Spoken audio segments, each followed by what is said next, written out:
dispute between the landowner or the ji, tenant. यानी कि किराएदारों के कानून दोनों, का भी पूरा yes. ख्याल रखा गया है मॉडल टेनेंसी एक्ट 2019 में। नम्रता, आपसे हम जानना चाहेंगे, हमारे पास क्योंकि बहुत सारे मेल ऐसे आ रहे हैं जिसमें लोग किराए को बढ़ाने को लेकर सबसे ज़्यादा परेशान होते हैं। और किस तरह की दिक्कतें किराएदारों को होती हैं जिसको लेकर वो आप तक पहुँचते हैं लीगल एड के लिए?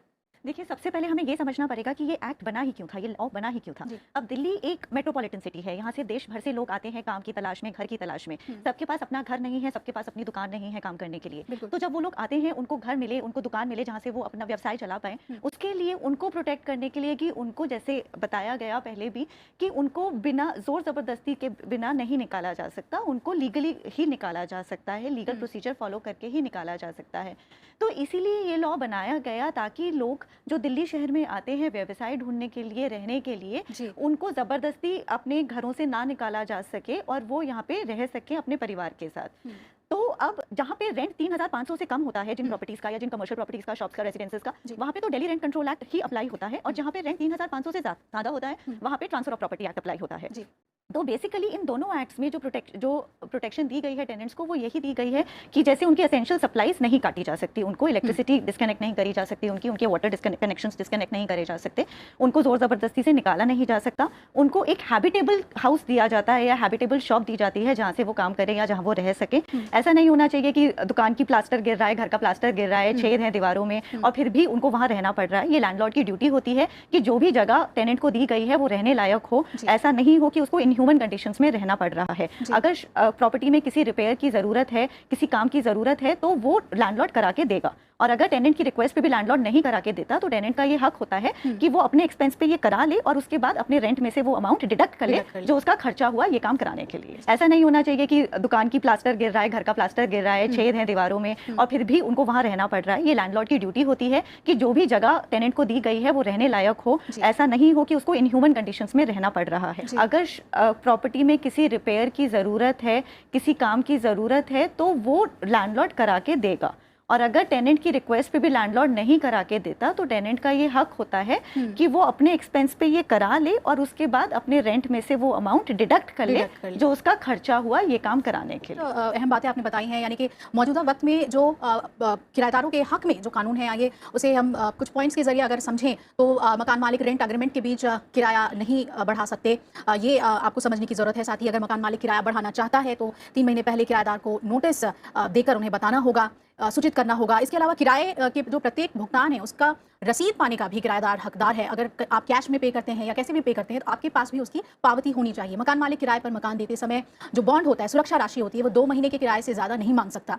इसके अलावा जैसा कि एक्सपर्ट्स बता रहे थे, मरम्मत या प्रॉपर्टी की देखभाल करना मकान मालिक की जिम्मेदारी है। जैसा कि एक्सपर्ट्स बता रहे थे, मरम्मत या प्रॉपर्टी की देखभाल करना मकान मालिक की जिम्मेदारी है, और मकान मालिक या एजेंट को अगर आपके मकान में प्रवेश करना है किसी भी काम के लिए तो ये अधिकार उन्हें है, लेकिन 24 घंटे पहले वो आपको बताएं कि वो क्यों आना चाहते हैं और नोटिस ज़रूर दें। मकान मालिक रेंट एग्रीमेंट खत्म होने से पहले प्रॉपर्टी खाली करने को नहीं कह सकते। ये कुछ मोटी बातें हैं जो अगर आप जानते हैं तो आपके अधिकारों का संरक्षण हो सकता है। एक केस स्टडी देखते हैं। मकान मालिक और किराएदार के बीच रिश्तों में आई खटास के कई कारण हो सकते हैं, मसलन किराया बढ़ाने को लेकर, पानी बिजली या मरम्मत को लेकर। कई बार मकान मालिक अपने अधिकारों का गलत फायदा उठाकर किराएदारों को प्रताड़ित भी करते हैं। कई बार मकान मालिक अपने अधिकारों का गलत फायदा उठाकर किराएदारों को प्रताड़ित भी करते हैं। दिखाते हैं आपको ऐसा ही एक मामला। देश के महानगरों में सिर छुपाने के लिए एक छत हासिल करना एक बड़ी चुनौती है। ज़्यादातर लोग किराए के मकान में रहते हैं। मकान मालिक के मनमानी रवैये का शिकार अक्सर लोग होते हैं और मकान खाली करने की तलवार हमेशा लटकती रहती है। आइए आपको मिलवाते हैं दिल्ली की एक ऐसी ही किराएदार प्रिया बिष्ट से, जो एक सिंगल मदर हैं। प्रिया के मकान मालिक ने बिना नोटिस दिए हुए मकान खाली करने के लिए दबाव बनाया, और इससे पहले वो रेंट एग्रीमेंट बनवाते वक्त प्रिया से कोरे कागज पर दस्तखत ले चुके थे, जो कानूनी जुर्म है। किराया वक्त पर देने के बाद भी मकान मालिक ने कोर्ट में किराया न मिलने का आरोप लगाया, लेकिन कोर्ट ने प्रिया को राहत दी और वो अभी भी इस मकान में रह रही हैं।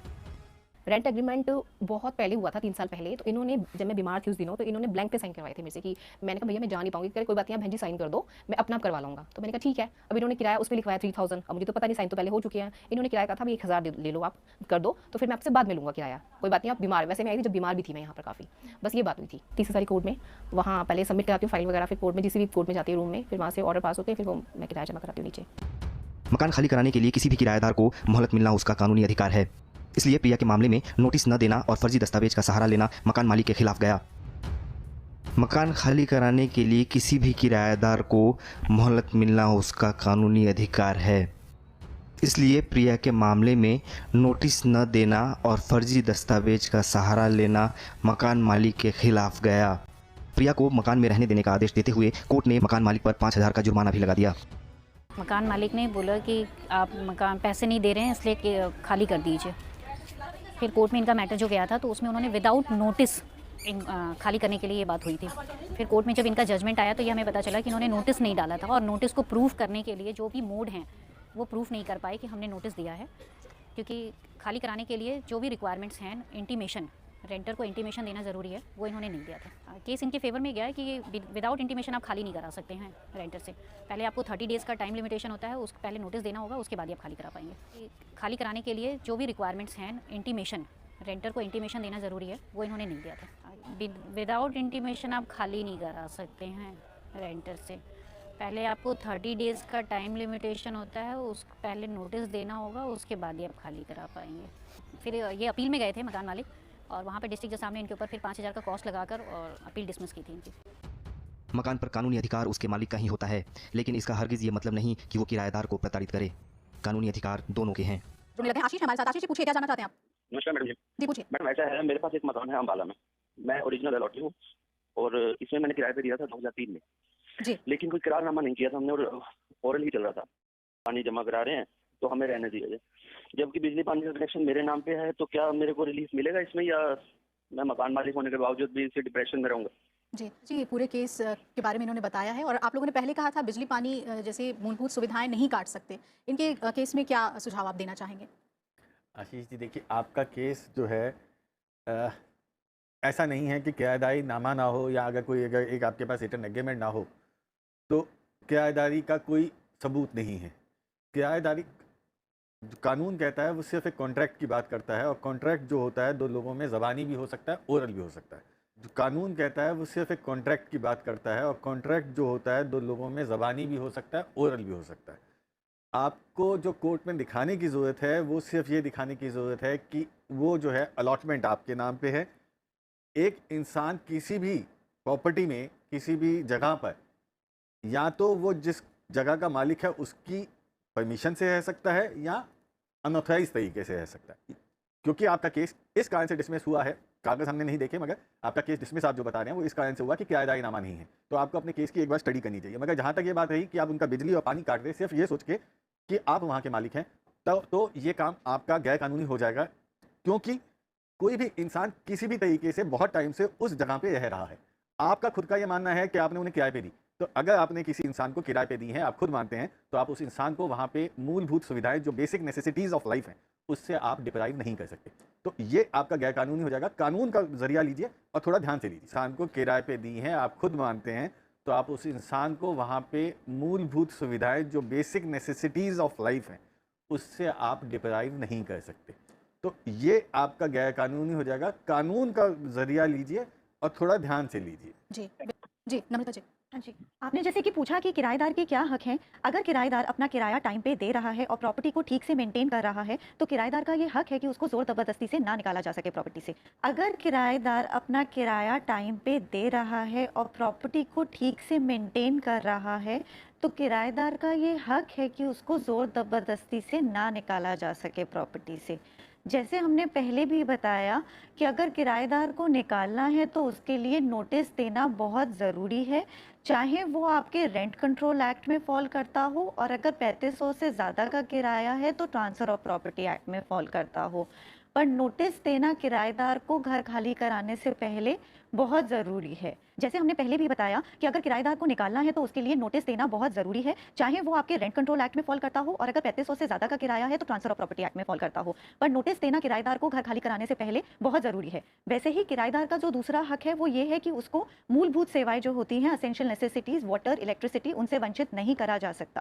तीसरा हक जो किराएदार का है कि अगर प्रॉपर्टी ठीक कंडीशन में नहीं है तो ये टेनेंट का हक है कि उसको प्रॉपर्टी ठीक करा के दी जा सके, उसकी मरम्मत कराई जाए और उसको खराब कंडीशन में रहने के लिए मजबूर ना करा जाए।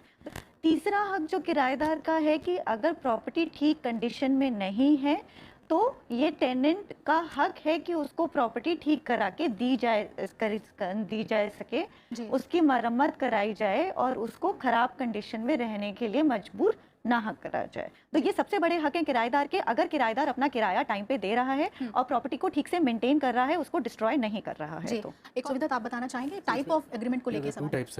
And one is this normal rent agreement that we all, anyone who is hailing, the registered one has got more validity because you pay the court fees. I mean whatever formalities are. हो जाएगा। अब आप court में जाएंगे तो litigation में वो वाला थोड़ा ज़्यादा वेटेज रहेगा।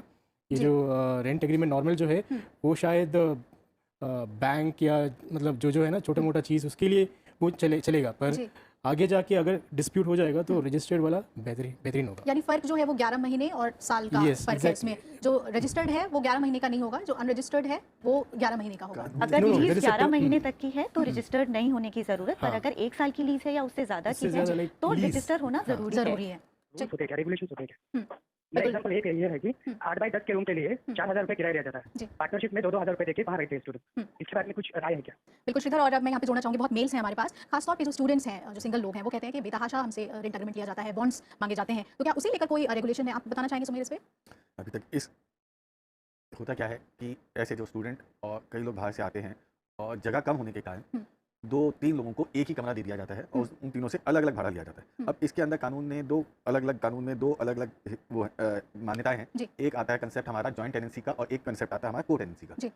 अब जहाँ तक तो जब तक ये 3-4 लोग मिलके इकट्ठे मिलके किराया देते वो एक अलग प्रावधान है उसके लिए, ऑफ रिकॉर्ड है। और जहाँ ये लोग तीनों अपना अलग अलग किराया मकान मालिक को देते हैं वो उसके लिए अलग प्रावधान में आ जाते हैं। मगर इसके ऊपर जहाँ ये लोग तीनों अपना अलग अलग किराया मकान मालिक को देते हैं वो उसके लिए अलग प्रावधान में आ जाते हैं।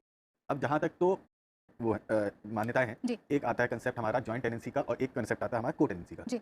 अब जहाँ तक तो जब तक ये 3-4 लोग मिलके इकट्ठे मिलके किराया देते वो एक अलग प्रावधान है उसके लिए, ऑफ रिकॉर्ड है। और जहाँ ये लोग तीनों अपना अलग अलग किराया मकान मालिक को देते हैं वो उसके लिए अलग प्रावधान में आ जाते हैं। मगर इसके ऊपर जहाँ तक इनका कोई सवाल है कि इतने एरिया के कमरे के लिए इतना किराया ले रहे हैं, इसके ऊपर कानून में कोई प्रावधान नहीं है कि कितना जमीन के लिए कितना किराया लेना है। जी। किराया कितना लेना है और कितना देना है ये दोनों आपसी संबंधों पे डिपेंड करता है, जी। मकान मालिक और किराएदार की। ये उन दोनों में डिसाइड करना है और ये उनका कॉन्ट्रेक्चुअल मैटर है जी एक तरीके से। सुमेर, आप मॉडल टेनेंसी के बारे में just क्या want, कहते just want to हैं? add him. What he's saying is right. The Model Tenancy Act says that rent authority can fix the rent based on whatever location the the premises.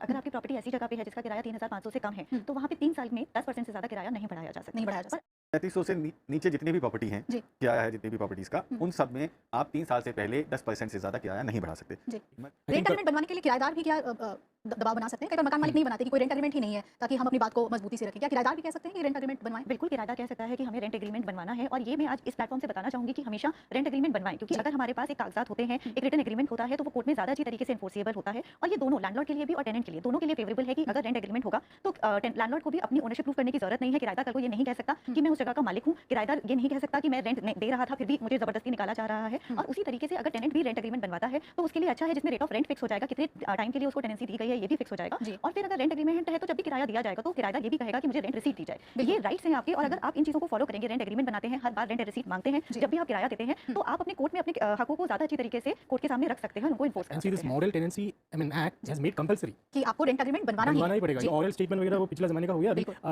मतलब अब से ये compulsory है, mandatory. चलिए एक और collar हमारे साथ जुड़ गए, रजत हैं प्रयागराज से। रजत जी, क्या जानना चाहते हैं? तो आप जहाँ भी रहते हैं वहाँ की एक ताल्लुक लीगल सर्विस अथॉरिटी होती है या डिस्ट्रिक्ट लीगल सर्विस अथॉरिटी है। दिल्ली में जैसे 11 डिस्ट्रिक्ट्स है तो हर डिस्ट्रिक्ट में हमारी एक लीगल सर्विस अथॉरिटी है जहाँ पे एक सेक्रेटरी बैठते हैं, आप उनको जाके कांटेक्ट कर सकते हैं। और अगर आप कैटेगरी में फॉल करते हैं जिनको मुफ्त कानूनी से सहायता दिलाई जाती है तो आपको हम वकील प्रोवाइड कराएंगे जो आपका केस हम आपके बिहाफ पे लड़ेगा, और उसके लिए आपको कोई भी फीस नहीं देनी पड़ेगी। जी बिल्कुल। इनका सवाल ये है कि हम स्टूडेंट्स हैं और कई बार हमें कहा जाता है कि आपके दोस्त नहीं आ सकते मिलने, आपके रिश्तेदार नहीं आ सकते मिलने के लिए, या क्या सोसाइटीज़ जो होती हैं जैसे फ्लैट्स होते हैं वहाँ के जो वेलफेयर सोसाइटीज़ होती हैं, क्या वो कंपेल कर सकते हैं कि आप स्टूडेंट को किराया पे मकान नहीं दे सकते? क्या इसको लेकर स्टूडेंट्स की बहुत ज़्यादा जिज्ञासा है, आप बताना चाहेंगे सुविधा? See, I am saying, जब मैंने ये सुना, मैंने एक्चुअली मैंने वॉसिफरसली मैंने बोला देखो ये इलीगल है, आप ऐसे मत कर सकते, क्योंकि देखो मैं तो अभी मैरिड हूँ, मेरी फैमिली है वो ठीक है, पर मैं भी एक स्टूडेंट था तो मुझे मालूम है कि कैसे स्टूडेंट्स रहते थे मतलब है। जब मैंने ये सुना तो मैंने बोला देखो it's illegal, don't do it, okay. और even I tell you in all the law right now in practice model tenancy act में clearly there is nothing barring students from occupying these premises like flats, so जो भी है residential accommodation है, मतलब अगर कोई कर रहा है it's illegal, you have every right to approach the court, you can fight against that person, you have total freedom to do that, okay। यहाँ पे मैं स्टूडेंट्स के कॉन्टेक्स्ट में एक और भी बात कहना चाहूँगी कि ज़रूरत आज की डेट में हमारी सोसाइटी की सोच को बदलने की है। हम सबको ये सोचना है कि हमारे बच्चे भी कल को पढ़ेंगे लिखेंगे, उनको भी अपना शहर छोड़ के दूसरे शहर में रहने जाना पड़ सकता है। तो इस केस में जो लोग ये सोचते हैं कि नहीं हमें स्टूडेंट्स को नहीं देना या बैचलर्स को नहीं देना किराए पे, तो कल को वो उनके परिवारों के बच्चे भी बाहर जाके उनके साथ भी ये हो सकता है। हमारी सोसाइटी को स्टूडेंट्स को इंकरेज करना चाहिए, जिससे एजुकेशन को हम इंकरेजमेंट दें। मेल है मेरे पास, ऐश्वर्या पुरुष हैं, वो लिखती हैं कि मैंने एक रेंट एग्रीमेंट किया और कुछ महीने का पेमेंट करके जो किराएदार है आउट ऑफ स्टेशन है और वो वापस नहीं आ रहा, फ़ोन नहीं उठाता और ताला लॉक है, क्या मैं ताला तोड़कर अपने घर का पोजीशन ले सकती हूँ? नहीं, ताला तोड़ के पोजीशन नहीं लिया जा सकता। आप कोर्ट में केस फाइल कर सकती हैं, एप्लीकेशन मूव कर सकती हैं, पर ताला तोड़ के वो जोर जबरदस्ती से पोजीशन लेने की बात हो जाती है। और जोर जबरदस्ती से यहाँ पे मैं बताना चाहूँगी कि Delhi state legal service authority एक ऐसी अथॉरिटी है जो समाज में एक आदमी अंतिम आदमी तक पहुँचती है जो अपने हकों के लिए खुद नहीं लड़ सकता या जिसको अपने अधिकारों के बारे में नहीं पता। हम लोगों को उनके अधिकारों के बारे में जागरूक कराते हैं, और जो लोग अपने लिए खुद अपना केस नहीं लड़ सकते या वकील की फीस नहीं दे सकते, हम उनको मुफ्त में कानूनी वकील दिलाते हैं जो उनका केस उनके बिहाफ पे लड़ता है कोर्ट में, और उसके लिए उनको कोई फीस नहीं देनी पड़ती वकील को। इसके लिए हमारे लीगल सर्विस अथॉरिटी एक्ट है जो बताता है कि कौन कौन लोग एलिजिबल हैं फ्री लीगल एड के लिए। उसमें जो लोग जिनकी सालाना इनकम 1 लाख से कम की है वो एलिजिबल है फ्री लीगल एड के लिए, प्लस महिलाएं, बच्चे, बुजुर्ग, ये सारे लोग ऐसे हैं जिनको मुफ्त में कानूनी सहायता दिलाई जाती है, उनको मुफ्त में वकील दिलाया जाता है हमारी अथॉरिटी के द्वारा, जो उनके लिए उनका केस लड़ते हैं। और किसी भी इंसान को इंक्लूडिंग स्टूडेंट्स, अगर आपको लगता है कि कोई आपको दिक्कत आ रही है या कोई इश्यूज आ रहे हैं आपको लैंडलॉर्ड के साथ, तो हमारा हेल्पलाइन नंबर है Delhi state legal service authority का 1516 24/7 टोल फ्री नंबर है। आप कभी भी इसको डायल करिएगा, हमारा लॉयर फोन उठाएगा और आपको जो भी सलाह चाहिए हमारा लॉयर आपको वो सलाह देगा, जो भी आपको कानूनी सहायता चाहिए।